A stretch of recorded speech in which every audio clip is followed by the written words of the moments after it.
You ask Tiger to solve. This deals with linear equations with one unknown. The final result is x equals 3. Let's solve it step by step. Simplify the expression. Expand the parentheses.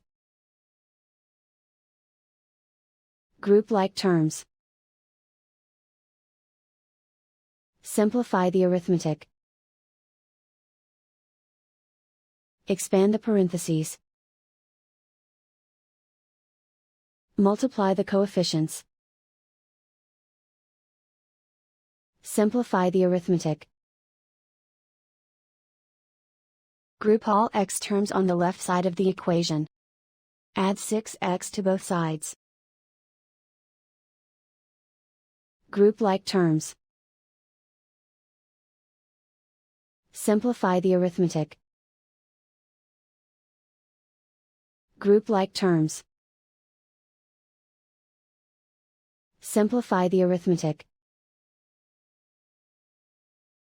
Group all constants on the right side of the equation. Subtract 3 from both sides.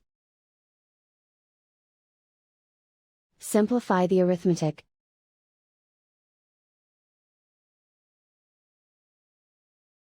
Isolate the x. Divide both sides by 7. Simplify the fraction. Find the greatest common factor of the numerator and denominator. Factor out and cancel the greatest common factor. And so the final result is x equals 3.